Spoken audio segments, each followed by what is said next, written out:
Hey guys, Dazzler Magic here, and WotC released even more Fallout spoilers today. In fact, some would dare say too many, considering it was 82. That is way too many. I can imagine people looking at this list today and being like, okay, I'm not going to read all that.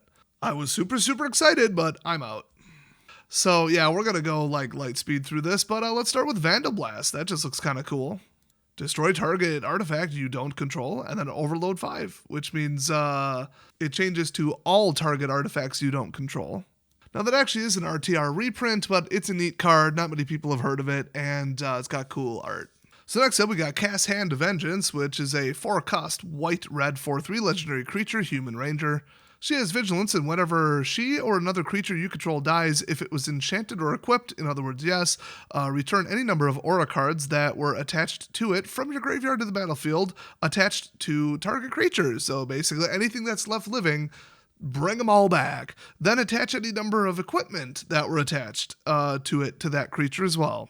They have doubled, tripled, and quadrupled down on auras and equipment in this deck archetype, and it is going to absolutely blow people's heads off.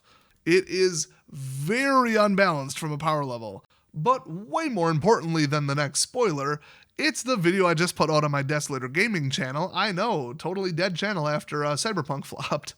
And the funny thing is, when it came back, I made like hundreds. I haven't touched that channel in forever, but I made a Pal World video.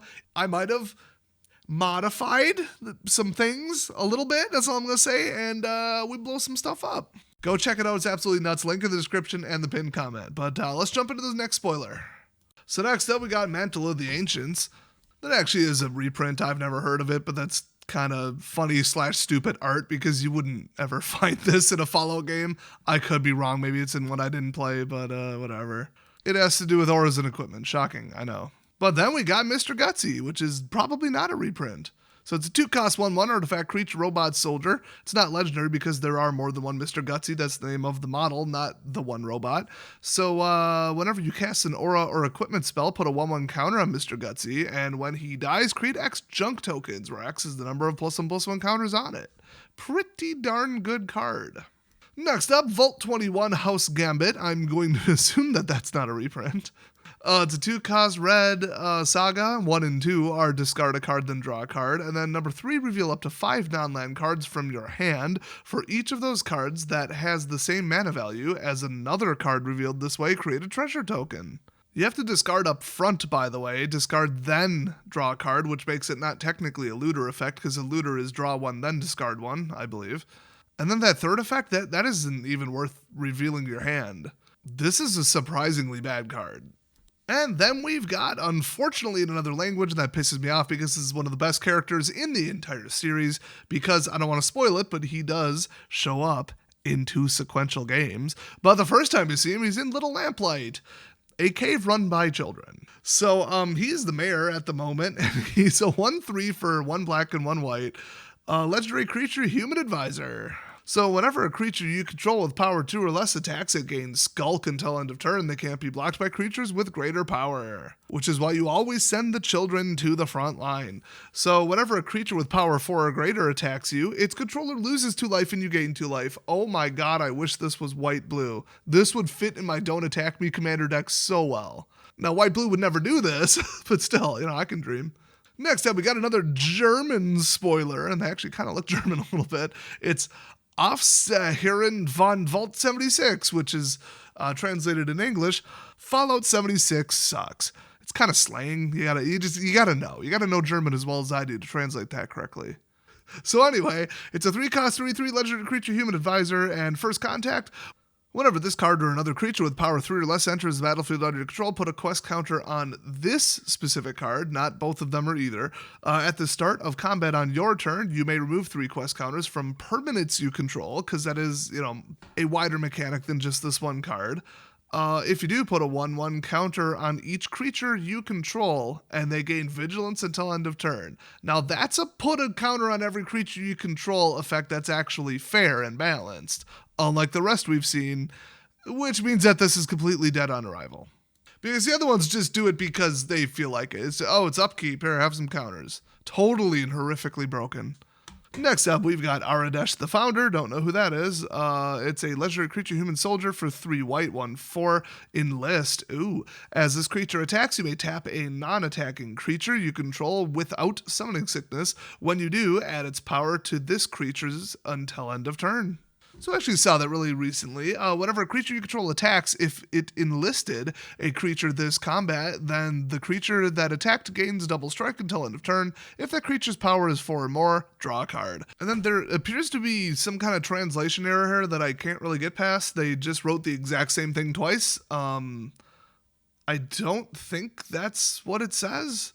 So thanks, WotC, for releasing a card I can't read, you absolute morons, trying to look all diverse while you continue to be racist assholes. So next up, we've got Rose, Cutthroat Raider. I don't remember them from any of the games. Must be 76 based on the model, but it's a 4-cost red 3/2 legendary artifact creature robot. With first strike, it has Assault. At the end of combat on your turn, if you attacked this turn, create 1 junk token for each opponent you attacked. Ooh, whenever you sacrifice a junk token, add 1 red to your mana pool. Pretty good in the right deck. Next up, we got a bunch of bobbleheads. Hell yeah, it's Endurance bobblehead. Of course, they're going to serialize out of 500. There's absolutely no guarantee that they're going to release all 500, as I covered in a recent video. And then if this is print to demand, well, then the printed cards past the initial run are just not going to have a chance to contain these at all, which lowers the value significantly. Nice little scam they got going on there. So anyway, 3 drop, tap, add 1 mana of any color, great, and then you can tap for 3, or pay 3, tap it, and up to X target creatures you control get +1/+0 and gain indestructible until end of turn. I was going to say that's the opposite of endurance, but okay. Where X is the number of bobbleheads you control as you activate this ability. Activate only as a sorcery. So the Perception bobblehead was garbage, and this is absolutely completely mental. So I guess the power level is very variable, but let's look at the Charisma bobblehead. I wonder what they're going to do with this one. So cool, 3 drop, mana rock, got it. Pay 4 tap, create X 1/1 white soldier creature tokens where X is the number of bobbleheads you control. Holy crap, I want to run bobblehead tribal. This is right up there on the power level of Shrines. Except Shrines are passive, you can just do it for free, and they're harder to destroy, but still. Easier to fetch, easier to free cast, and easier to reduce the cost on. I'll tell you that. Artifacts are kind of out of control. Next up, Agility bobblehead. Another 3 drop mana rock. Cool. Pay 3, tap it up to X target creatures you control. Each gain haste until end of turn, and can't be blocked this turn except by creatures with haste, where X is the number of bobbleheads you control as you activate this ability. So in other words, tap this a couple times, just win the game. In Commander, it's not that simple, but yeah, this is pretty out of control on a power level. Let's take a look at the Luck bobblehead. Pay 1, tap it, roll X 6-sided dice, where X is the number of bobbleheads you control. Create a tapped treasure token for each even result. Oh, now they're just losing it, because if you rolled 6 exactly 7 times, you win the game. I mean, I don't like auto win the game stuff, but that would like never happen.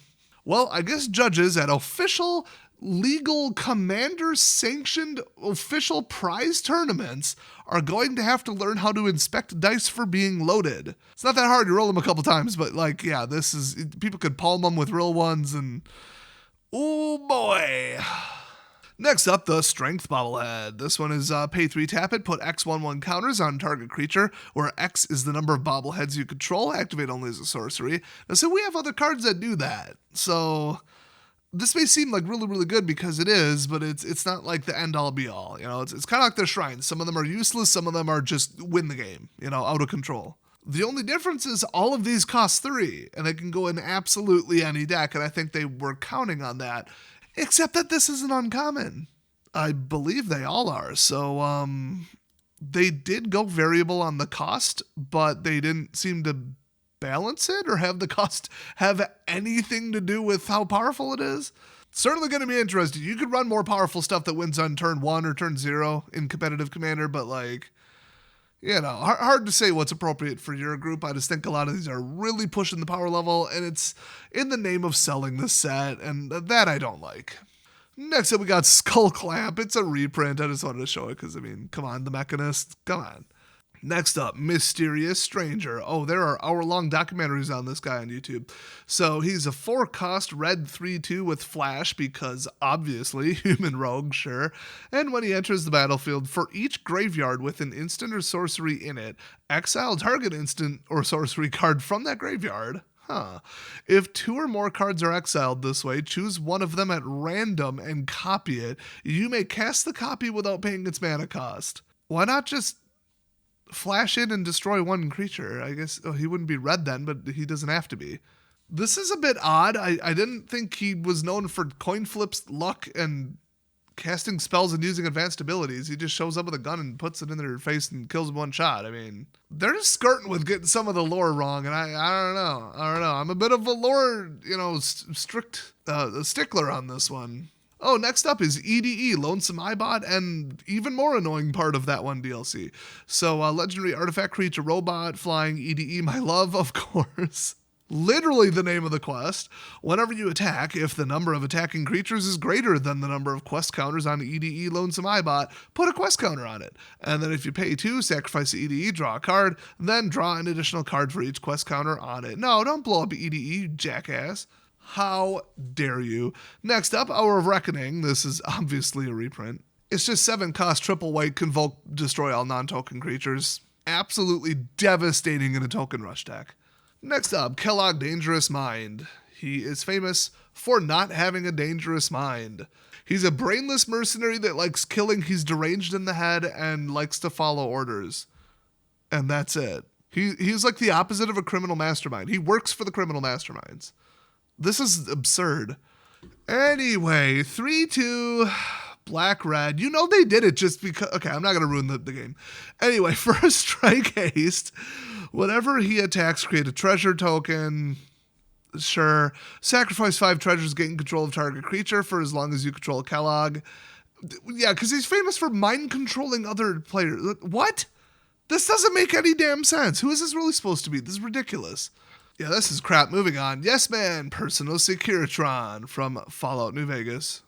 It's a 3-cost white 2/2 legendary artifact creature robot, and if you tap him, target opponent gains control of Yes Man. Good, he's really annoying. Personal Securitron. When they do, you draw 2 cards and put a quest counter on Yes Man. Activate only during your turn.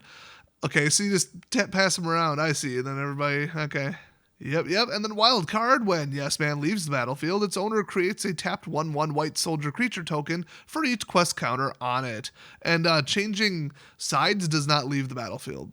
So the first person to get him killed gets a whole bunch of white soldier creature tokens. I don't see what the upside is here. Its target opponent gains control of him. When they do, you draw 2 cards. So they would pass back because they want 2 cards, but if they want an army of 1/1 soldiers, eventually they're just gonna, drop them. Which prevents you from attacking if they're holding on to it, but then if you destroy it, then they get the benefit and you never get the cards. And this is really dumb. But so are most of my commander games, so I might consider putting this in. Next up, we've got Wear and Tear, and it has fuse, so you can cast one or both halves. If a split card doesn't have that, you've got to choose either or. So Wear is destroy target artifact, 2-cost red instant, and then Tear, 1-cost white instant, destroy target enchantment. Very useful in the deck that already runs too many of them. So I guess you're going to target yourself, make it a little more fair. So next up, we've got Vault 75 Middle School. I actually don't remember what went down in 75, but exile all creatures with power 4 or greater on Chapter 1 of this saga. Oh, it's a 4-cost white saga rare. And then Chapter 2 and 3 are put a 1/1 counter on each creature you control. Now I really wonder what went down there, but not enough to actually Google it. Next up, General's Enforcer. It's a 1-cost white, 1-cost black 2/3 creature human soldier with legendary, and it has legendary humans you control have indestructible, but it itself is not legendary. And then if you pay 4 split colors, exile target card from a graveyard. If it was a creature card, create a 1/1 white human soldier creature token. Kinda neat support card, but next up we got Fog Crawler. Oh boy. I bet that's a resident of Far Harbor. But it's a 6-cost triple green 6/6 creature elemental incarnation with trample. Okay, that looks familiar. I was like, yeah, that's just Vigor. Okay, well, that card Vigor is worth a fortune right now. I know because I just sold some. So it has trample. If damage will be dealt to another creature you control, prevent that damage. Put a +1/+1 counter on that creature for each 1 damage prevented this way. You can see why that might be a little bonkers. When Fog Crawler is put into a graveyard from anywhere, shuffle it into its owner's library. Great. So this is a kill on sight immediately card or you are going to lose the game. I hate it. So next up is Martial's Anthem. This one's a little complicated because it's an enchantment with multi-kicker, but it's a 4-cost double white with multi-kicker 1+white. Creatures you control get +1/+1, but that's not the multi-kicker. So when it enters the battlefield, return up to X target creature cards from your graveyard to the battlefield, where X is the number of times Martial's Anthem was kicked. So a booster plus a resurrector, but that gets real expensive real quick. Next up, Anguished Unmaking, just a reprint there, a little 3-cost kill card, no surprise. Then we've got Boone, Craig Boone, Novak Guard. It's called Novak because the no vacancy sign isn't fully lit up. There are people who went through the game 5 times without realizing that. Anyway, I'm not one of them. I caught it right away. It's a 3-cost white-red 3/3 legendary creature human soldier with reach and lifelink. 1 for my baby. Whenever you attack with 2 or more creatures, put 2 quest counters on Craig Boone, Novak Guard. When you do, it deals damage deals damage equal to the number of quest counters on it, up to 1 target creature, unless that creature's controller has Craig Boone deal that much damage to them instead. So either something's getting shot or they're going to jump out in front of it and take that sniper bullet. Either way, buy a souvenir dinosaur. Next up, Paladin Elizabeth Taggarty. I don't remember her, so whatever. 3-cost 1 white, 1 red, 3/2 legendary creature human knight with Battalion. Whenever Paladin Elizabeth Taggarty and at least 2 other creatures attack, draw a card. Then you may put a creature card with mana value X or less from your hand onto the battlefield tapped and attacking, where X is Paladin Elizabeth Taggarty's power. I mean, she's only got 3 power. If this is in like the Aura stack deck, well, you could probably get something done. Come to think of it, I think this isn't this the one where she fell off a cliff and broke her spine and has to walk around in the armor? I don't know. That's a paladin. I don't know. So next up, Viridescent Bog. So I'm not going to show all of them, but, this cycle is back. I showed it off last time anyway. But then we got Elder Arthur Maxson. 3-cost white black 4/2 legendary creature human knight, and creature tokens you control have training. Whenever a creature token you control attacks with another creature with greater power, put a 1/1 counter on that token. And then Blind Betrayal. Sacrifice another creature. Elder Arthur Maxson gains indestructible until end of turn. Yeah, he probably would. Next up, All That Glitters. Obviously a reprint. I love that artwork though. Let me just read it though to remind you. Okay. 2-cost white aura enchant creature. Enchanted creature gets +1/+1 for each artifact and or enchantment that you control. Completely bonkers, just like this deck. Next up, Path to Exile. Yeah, that's been printed about 30 times. If you run this in a commander deck that doesn't win on like turn 2, you're an idiot. Just FYI. Giving somebody a land is equivalent to sending them 3 turns in the future if their deck is 1/3 land. Just so we got the baseline of how that works. If you think that that's worth paying 1 less mana, then you better be winning on turn 2 or sooner. Otherwise, just use a 2-cost Exiler that doesn't give them a land. Next up, Pre-War Formal Wear. Oh, classic. It's a 3-cost white artifact equipment, and when it enters the battlefield, return target creature card with mana value 3 or less from your graveyard to the battlefield and attach Pre-War Formal Wear to it. Oh god, so they resurrect small creatures and then throw equipment and auras on them like crazy. That's what this general archetype does. Holy crap. Well, equipped creature gets +2/+2 and has vigilance and equip 3. I don't remember the Formal Wear resurrecting the dead in the game, but sure. Next up, single combat. Drunk Irish chick's back, except with a different hair color and a completely different face. That's weird. 5-cost double white sorcery. Each player chooses a creature or planeswalker they control, then sacrifices the rest. Ooh. Players can't cast creature or planeswalker spells until the end of your next turn. Oh my god. That is nuts. For 5, that is like the new most bonkers board wipe that I've seen. There are counter spells roughly equivalent to that, but that's nuts. Next up, Valorous Stance, obviously a reprint, pretty good one, Indestructible or blow something up, not too bad. Next up, Acquired Mutation. Well, that doesn't look good. It's a 3-cost red aura. Of course, enchanted creature gets +2/+2 and is goaded, so it attacks each combat if able and attacks a player other than you if able. And whenever enchanted creature attacks, defending player gets 2 rad counters. So you'd actually want to put this on one of their creatures unless you think you can handle it. Next up, Chaos Warp, obviously a very popular reprint there. And that is a Zayton UFO abducting a cow, because of course it is. Oh, pardon me, a Brahmin. Next up, Crimson Caravaneer. It's a 3-cost red 1/2 human scout with double strike and trample, because of course, power level's out of control here. And when it deals combat damage to a player, create a junk token, which could happen twice because of double strike. And if you put a whole bunch of auras and equipment on this, it also has trample.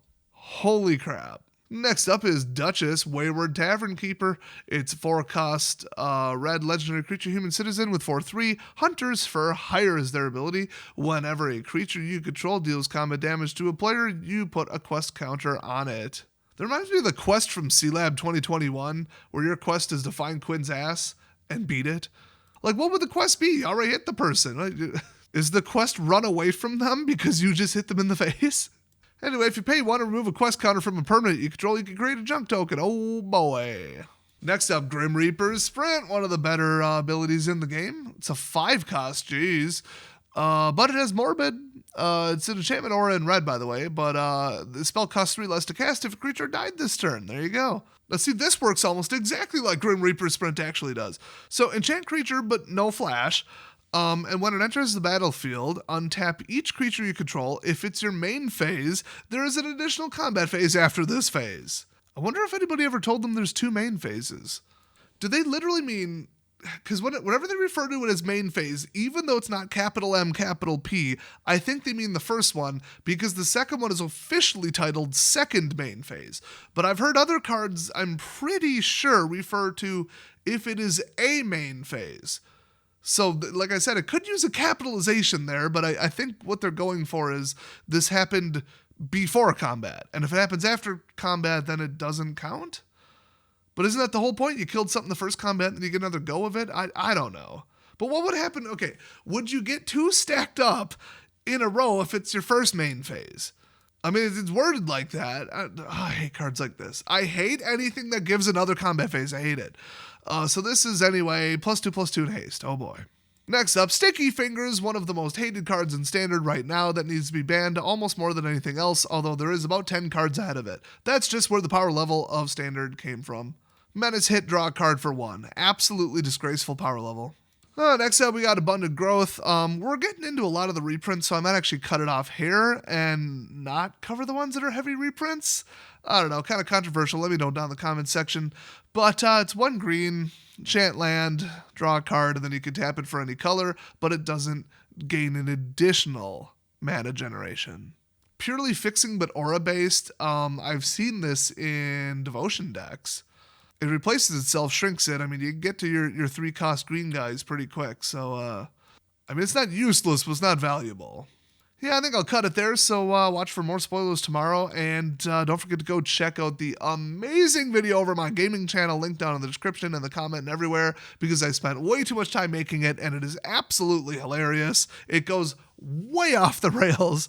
It's from Pal World, that's all I'm going to say. And I guess the one thing I'll add is that I very much hacked the game. Because you know what? Your boy likes big explosions. That's why I also like Fallout. So thanks for watching, and I'll see you guys next time.